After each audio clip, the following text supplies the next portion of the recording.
Señor Kiri, profes, muy buenos días. Primero que todo, me gustaría agradecerle a la institución por haberme abierto las puertas. Efectivamente, estuve aquí recorriendo hace muchos años estos salones y me formé como bachiller técnico aquí. Y hoy regreso con la idea de devolver un poquito, a manera de gratitud, esa formación que me dieron, queriendo aportar un granito de arena a, en este caso, la forma como nos comunicamos. Fue un trabajo que se hizo durante algunas semanas, estuvimos viniendo en algunas ocasiones a recopilar la información y con base en esa información proponemos hoy esta estrategia que hemos denominado conexión institucional.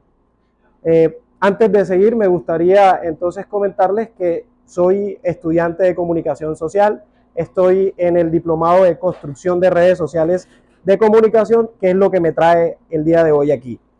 Esta estrategia se diseñó con el propósito de fortalecer la circulación de la información, la participación familiar y la comunicación bidireccional al interior de la institución educativa técnico-industrial Antonio Prieto.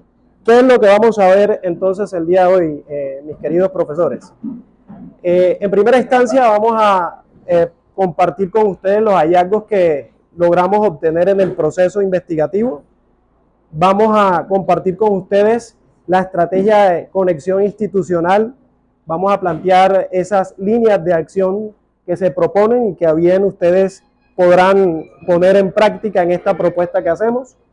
Y vamos a hablar de los recursos, el tiempo y los resultados que se esperan si se decide implementar esta estrategia.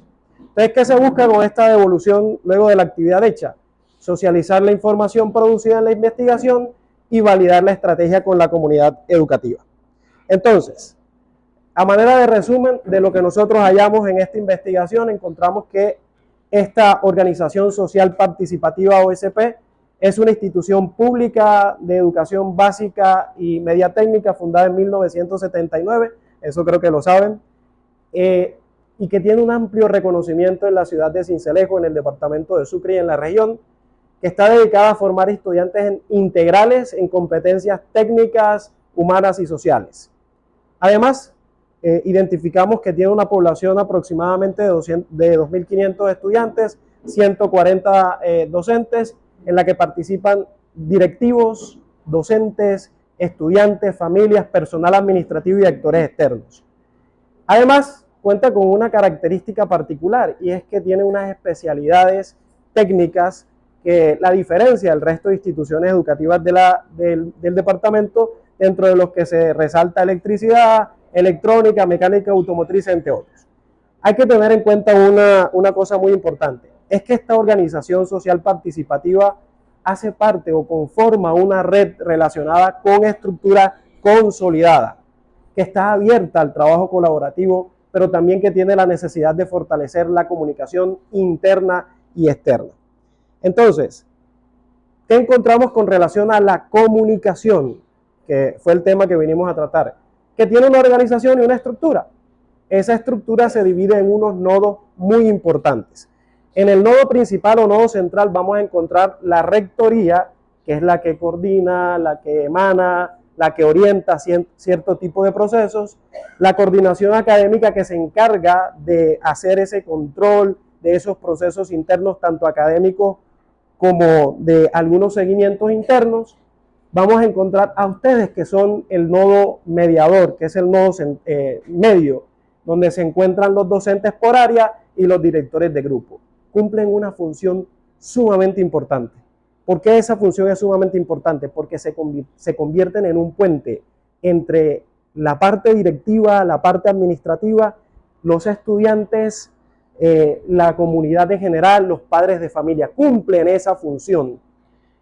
Y también encontramos unos nodos de apoyo que también entran dentro de este engranaje con un rol muy importante, que son el área de trabajo social, psicoorientación y el personal administrativo, fundamental para los procesos que se desarrollan. Unos nodos formales en donde se desarrollan esos procesos comunicativos, dentro de los que se encuentra el consejo académico, dentro de los que se encuentra el consejo directivo y los comités diferentes que se puedan organizar aquí. Espacios formales donde se puede socializar, donde se puede compartir información, negociar y llegar a acuerdos. Finalmente encontramos dos estructuras importantes que son la base escolar y familiar, que son los estudiantes, los padres de familia y los acudientes, y por último los nodos externos que también intervienen de alguna manera en la forma como nos comunicamos aquí al interior, que está conformado por la Secretaría de Educación, las universidades aliadas, el sector productivo y la comunidad local. La estrategia actúa sobre esta red que concentra a los actores centrales, mediadores, de apoyo, de participación familiar y externa. Ahora bien, entendemos a esta institución como el centro del proceso, pero esta institución no es un organismo aislado, ¿no? Sino que tiene una conexión muy importante con el entorno que lo rodea. Entonces vamos a tener relaciones internas, dinámicas comunicacionales que se desarrollan al interior de la institución, que involucra a la rectoría, a los docentes, a los estudiantes y a las familias. Pero también tiene una conexión externa, es decir, se comunica con la parte fuera de los muros de esta institución y comparte esa información con universidades, con la Secretaría de Educación y con el sector productivo. Ahora bien, ¿qué encontramos dentro del proceso sociopráctico? ¿Cuáles fueron los hallazgos principales? ¿Qué identificamos? Que sí, que hay unas relaciones donde predomina la comunicación formal y jerárquica basada en el conducto regular, que es natural para este tipo de estructuras, de organizaciones. Que existen espacios de diálogo, los tienen efectivamente y de alguna manera funcionan, dentro de los que encontramos los consejos, los comités, las reuniones que ustedes organizan y las actividades institucionales. Y por último, los docentes, que funcionan como nodos mediadores entre directivos, estudiantes y familia. Pero aquí es donde ya empezamos a identificar dentro de estas dinámicas algunas tensiones. ¿Cuáles fueron esas tensiones que empezamos a identificar? La centralización de la información, alguna parte de la información, en rectoría y en coordinación académica. La participación desigual de estudiantes y familia y la necesidad de mejora de las oportunidades, claridad y la retroalimentación. Uno de los propósitos de esta estrategia es mejorar ese grado de bidireccionalidad en la comunicación, en que haya retroalimentación, que no se quede en un solo paso. Para lograr eso utilizan unos canales internos como son las reuniones institucionales, las circulares y convocatorias, los grupos de WhatsApp, hoy muy de moda, ¿no? Y los correos y comunicación directa. La comunicación no depende solo de tener los canales disponibles, es decir, que tengan la forma como se comunica, sino que depende también de los actores, cómo se relacionan ellos, cómo interpretan el mensaje y sobre todo algo muy importante, cómo responden a ello y cómo ajustan esas prácticas. Ahora bien, aquí encontramos una matriz de posicionamiento que hicimos donde relacionamos todos los actores que intervienen dentro del proceso comunicativo de la institución. Entonces encontramos unos actores afines que son los que contribuyen al proceso comunicativo, dentro de los que encontramos todos los que ya relacionamos en los nodos principales. Es decir, directivos, coordinadores, estudiantes, docentes, todos los que ya intervienen en el proceso. Pero vamos a encontrar que dentro de todos estos actores, no todos reciben la información, la manejan, la comunican de la misma manera. Es decir, tienen unos procesos diferentes para asimilar la información, procesarla, compartirla, comunicarla. Entonces hay diferencias en la apropiación de canales, la participación es desigual en las familias, el ritmo es distinto entre actores internos y externos y los diferentes niveles de compromiso estudiantil. También vamos a encontrar unos actores que, aunque hacen parte de la vida institucional, son distantes, como los padres de familia con baja o nula participación, los actores externos con presencia ocasional, entidades sin relación activa, pero que están permanentes allí, y los procesos que no conectan con todos los grupos. Y finalmente vamos a encontrar esas tensiones de las que ya les hablábamos. Centralización de la información, decisiones percibidas como poco concertadas, fallas en la circulación de los mensajes, desacuerdos con normas o decisiones institucionales que a veces se toman y que probablemente no estemos de acuerdo, ¿no? Que nos gustaría intervenir un poquito más y aportar un poquito más. Entonces, la red de actores es favorable para mejorar, pero requiere un orden del flujo, fortalecer esos vínculos débiles y disminuir tensiones por mensajes tardíos o poco claros. Ahora sí, ¿cuáles fueron los 3 problemas que identificamos dentro de esa intervención que hicimos? 3 problemas puntuales. El primer problema, centralización de la información. La circulación de la información en algunos casos se concentra especialmente en rectoría y en coordinación académica, lo que puede reducir la participación de otros actores en la construcción de decisiones. Segundo problema, participación familiar irregular. La asistencia y la vinculación de padres de familia y acudientes es desigual. Algunos participan activamente, otros aparecen solo cuando hay problemas y finalmente están aquellos que definitivamente son distantes. Y finalmente encontramos los canales estratégicos que se utilizan para desarrollar esa comunicación interna y externa. Dentro de los que encontramos el WhatsApp, reuniones circulares, convocatorias que se usan principalmente para informar de arriba hacia abajo. Es decir, no tenemos una comunicación horizontal, sino que más bien identificamos que había una comunicación vertical, viene en descenso. Y eso hace que haya poca retroalimentación y baja verificación de la comprensión de la información que se está compartiendo. ¿Cierto? Ok, entonces, ¿qué planteamos nosotros muy respetuosamente para mejorar estos 3 problemas que hemos identificado aquí? Primero, por eso denominamos la estrategia conexión institucional, que tiene un objetivo principal muy claro, y es el de fortalecer la red de comunicación de la institución educativa técnico-industrial Antonio Prieto de la ciudad de Sincelejo, mediante acciones muy puntuales, acciones concretas, que busquen primero, organizar la información, segundo, aumentar la participación familiar y tercero, el uso estratégico de los canales institucionales. ¿Con qué propósito? El de mejorar la articulación entre actores y favorecer una comunicación mucho más clara, una comunicación mucho más bidireccional, pero sobre todo una comunicación sostenible. Entonces, en ese orden de ideas, ¿qué acciones proponemos desarrollar?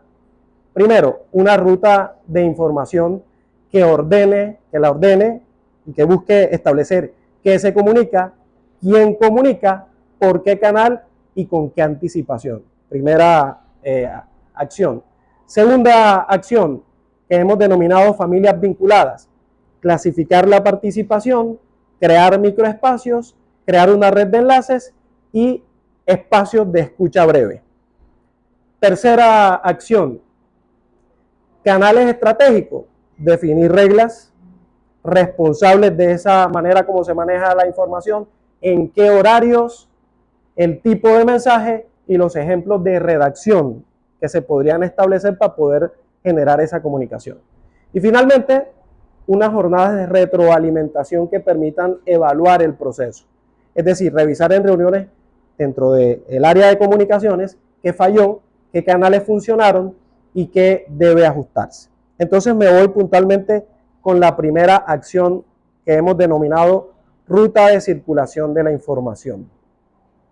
¿Cuál es el propósito? Y mejorar el primer problema que identificamos, ¿no? Que es la centralización de la información. Entonces, lo que buscamos es que la información no dependa solo de rectoría y de coordinación académica, sino que circule de forma clara entre quienes emiten, median y reciben y verifican esos mensajes. Ahora, ¿cómo se va a desarrollar esto? ¿Quiénes participan primero? Todos los que hacemos parte de la vida institucional. Entonces está rectoría, coordinación académica, docentes, directores, trabajo social y sobre todo los destinatarios que son los estudiantes, padres y acudientes. ¿Cuál es el resultado que vamos a esperar luego de estas acciones? La elaboración de una guía breve y práctica para saber quién comunica, qué comunica, a quién comunica y por qué canal y en qué momento se va a desarrollar eso. ¿Cómo lo vamos a desarrollar? Bueno, lo primero que planteamos es la realización de una mesa de trabajo interna con todos los actores, en la que lo que buscamos es identificar primero qué tipo de información se produce, es decir, si es una información académica, si es disciplinaria, si es administrativa, si es de convivencia o si son actividades varias. Cuando ya tengamos identificado eso, lo que vamos es a definir quiénes son los responsables de difundir esa información. Y cuando ya tengamos ese responsable, entonces definimos qué canales va a utilizar este responsable para enviar esta información, a través de qué medios, quiénes son los destinatarios, cuál es el tiempo mínimo de espera.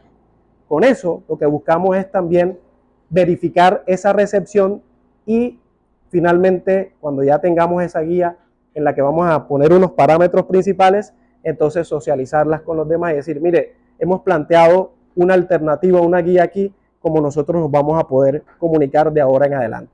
Cada vez que necesitemos establecer un proceso comunicativo, lo que buscamos es que consultemos aquí para que tengamos claridad lo que vamos a hacer.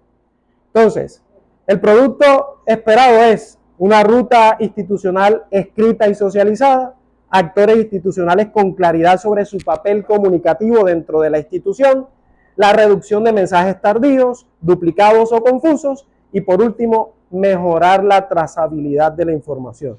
Es decir, poder establecer quién fue el responsable, hasta qué punto llegó la información con claridad, transparente, diáfana, y empezar a tomar las medidas correctivas para evitar que se generen confusiones, lo que puede generar un mal ambiente. La ruta de información permite que la comunicación no dependa del nodo central, es decir, de rectoría y de coordinación académica, sino que todos, de alguna manera, tengamos cierto grado de participación para dinamizar los procesos que se desarrollen aquí al interior de la institución.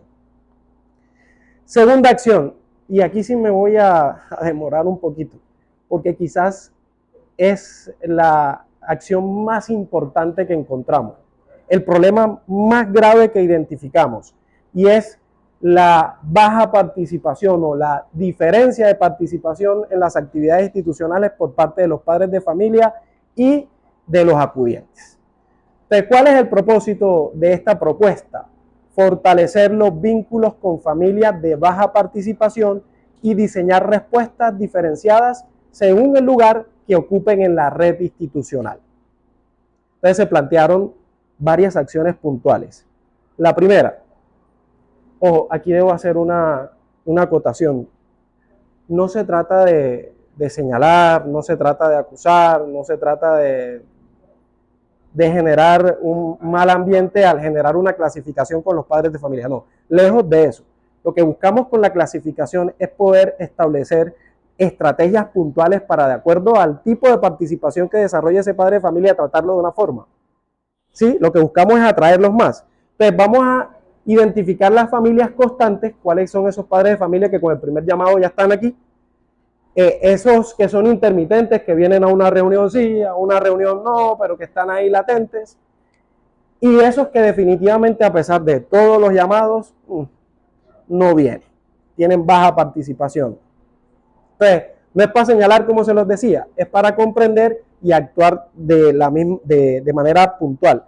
No se le habla de la misma forma al padre de familia que cuando usted le llama está ahí, ¿verdad? Que aquel padre de familia que es la lucha para que pueda venir. Entonces hay que crear una estrategia para hacer atractiva esa participación en la institución educativa y llamar al padre de familia. 2. La realización de encuentros breves de 15 a 20 minutos por curso, grado o tema, en horarios concertados y con propósito claro. A veces los padres de familia dicen, yo no voy, porque es que eso se van a demorar mucho, ¿cierto? Entonces, yo que trabajo, yo no tengo tiempo, entonces delegan a alguien, que delega no viene. Pero cuando uno le dice al padre de familia, mire, lo que pasa es que la reunión es a tal hora y va a demorar tantos minutos y el tema que se va a tratar es puntual y uno cumple con ese propósito, es decir, hace las reuniones mucho más ejecutivas, un tema puntual, que no sea masivo, que no venga todo el mundo para que no se demoren esperando, sino que sean grupos pequeños. Entonces es probable que el padre de familia diga, ah bueno, pero entonces son 15 minutos. Si son 15 minutos es probable que yo vaya. Hay que acostumbrarnos a ser más ejecutivos con el tiempo, mucho más productivos. En tercera acción planteamos la creación de una red de apoyos por cursos o grados para multiplicar la información, recordar actividades y recoger inquietudes. ¿Se acuerdan de esos padres de familia que son los que más participan? Entonces vamos a involucrarlos y vamos a crear unos líderes a los que le digamos, venga, que no queden en los hombros solo de la institución el hecho de llamarlos, sino que existan padres de familia a los que también involucremos de forma directa y ayúdenos. Ustedes también conviértanse en líderes que comprometan más a los otros padres de familia, porque a veces no es lo mismo que el profesor le hable que otro padre de familia le diga, venga, vamos a la reunión, o se motiven o utilicen un lenguaje diferente, ¿no? Entonces es expandir esa red para poder apoyarnos. Finalmente, vamos a crear, o se plantea muy respetuosamente, la creación de una espacios de escucha breve, donde ¿qué queremos saber? ¿Por qué causas esos padres de familia no vienen? ¿En qué horarios les quedaría fácil venir? ¿Cómo se trabaja con ellos? Hacer claridad, decirle a ellos, mire, lo que se va a tratar es esto puntualmente, no venimos a perder el tiempo. Hacerle ver que es un espacio con una utilidad que se puede percibir o mirar qué tanto desinterés tienen y luego con esa información proceder a ajustar las convocatorias. ¿De qué resultado esperamos? Mayor asistencia, mejor conocimiento de las causas de inasistencia de esos padres, comunicación más útil y una mayor responsabilidad, corresponsabilidad escuela-familia. Ahora bien, en la tercera acción, que es el uso estratégico del WhatsApp y los canales institucionales, el WhatsApp ha traído muchas ventajas, ¿verdad? Pero a veces también nos trae un poquito de pérdida de tiempo, no nos vamos a decir mentiras, ¿cierto? Entonces, ¿qué es lo que proponemos? Transformar los espacios de WhatsApp, las reuniones, esa circular y esos correos y llamadas en vínculos menos ruidosos, más claros y abiertos a la retroalimentación. Aquí, ¿quiénes participan? Todos vamos a participar. Entonces, ¿cuál es el resultado? Tener canales más funcionales, mensajes comprensibles y menor saturación o confusión en la comunicación institucional. Entonces, ¿cómo se va a desarrollar esto? Volvemos a la guía, ¿no? Elaborar una guía de uso de canales institucionales en los que vamos a buscar definir qué tipo de mensajes se podrá comunicar, en qué horario se podrán comunicar, quiénes son los responsables de enviar esos mensajes y esas estructuras sugeridas. Es decir, establecer una guía donde yo le diga, aquí hay una guía de qué mensajes usted puede mandar y con base a la información usted lo modifica, ¿no? Para que se haga más eficiente. Incluir ejemplos entonces de esos mensajes claros y los mensajes que serían confusos y luego de tener esto, socializar esos criterios con los actores institucionales y familiares. ¿Qué criterios mínimos de uso podemos tener? Primero, ¿quién informa qué información va para qué canal? ¿Quién envía el mensaje oficial? ¿Cuándo se envía y cómo se confirma esa recepción? Y cómo evitar ese ruido, esas cadenas y esos mensajes incompletos que a veces lo que generan es más confusión.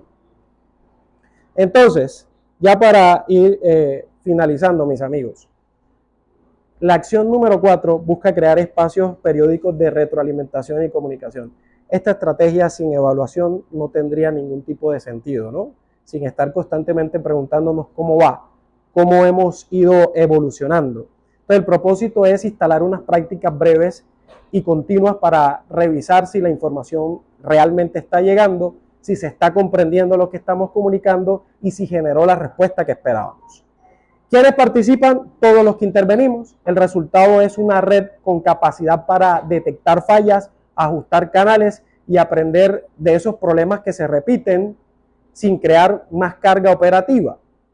Es decir, se van a dedicar dentro de estos espacios que ustedes a bien desarrollan periódicamente 5 a 10 minutos en esas reuniones para respondernos 3 preguntas puntuales sobre la revisión comunicativa que venimos desarrollando. Cuando ya respondamos esas preguntas, vamos a registrar esos hallazgos. ¿Con qué propósito? Con el propósito de empezar a mejorarlos y aplicar esos ajustes y hacer el seguimiento a esos problemas. ¿Cuáles son esas 3 preguntas claves que nos debemos hacer para evaluar el proceso? 1. ¿Qué información no llegó? ¿Qué canal funcionó mejor? ¿Y qué debemos ajustar para seguir trabajando en la mejora de la comunicación? ¿Cuáles son los recursos y el cronograma que necesitamos, que hemos propuesto? Pues lo que ya existe. Mire, aquí no planteamos crear nada nuevo. No es la idea de crear nada nuevo. Lo que planteamos es mejorar lo que ya tenemos. Optimizar lo que ya tenemos. No vamos a hacer nada diferente. solamente es usar de una manera mucho más óptima eso. Entonces planteamos un cronograma que estaría dividido por semanas, en donde sería esa devolución y evaluación, el diseño de las rutas, la socialización de las rutas y las acciones con los padres, los microespacios y red de enlaces familiares, el seguimiento de guías y canales, la socialización de las guías y la retroalimentación y los ajustes y aprendizaje y la valoración inicial del proceso. ¿Qué resultados esperamos? Y con esto voy concluyendo agradeciéndoles el espacio. Que la información sea mucho más clara, que circule con más organización oportuna y trazable, que las familias tengan mayor participación y seguimiento a esos padres de familia, que los canales estén ordenados, es decir, el uso más funcional del WhatsApp, reuniones y circulares, que la retroalimentación exista, que tenga la capacidad institucional para detectar fallas y ajustarse, y por último, que la red sea sostenible, que la comunicación sea más articulada, participativa y bidireccional. Para finalizar, esta estrategia lo que busca es contrarrestar precisamente esas fallas, que no digamos que son fallas, digamos que son oportunidades de mejora, ¿sí? Porque no estamos para señalar fallas, lejos de eso, es para tener una oportunidad de mejora de pronto de esos procesos que podrían estar funcionando, pero que podrían funcionar mejor, ¿cierto? Entonces vamos a encontrar que la estrategia sí responde, o por lo menos la evaluación que hemos hecho responde al diagnóstico, que propone acciones viables, que fortalece la comunicación participativa y que requiere de esa apropiación institucional. No sé si hay alguna pregunta.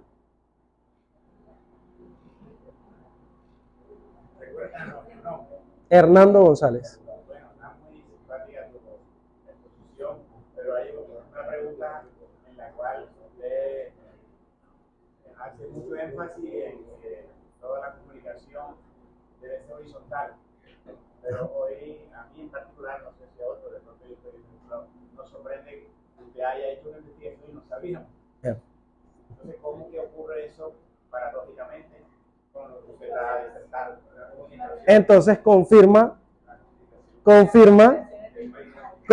lo que hemos venido diciendo, porque ese trabajo se ha venido desarrollando con coordinación académica y con la rectoría. Bueno, entonces aquí está la oportunidad precisamente para mejorar eso. Sí, por supuesto.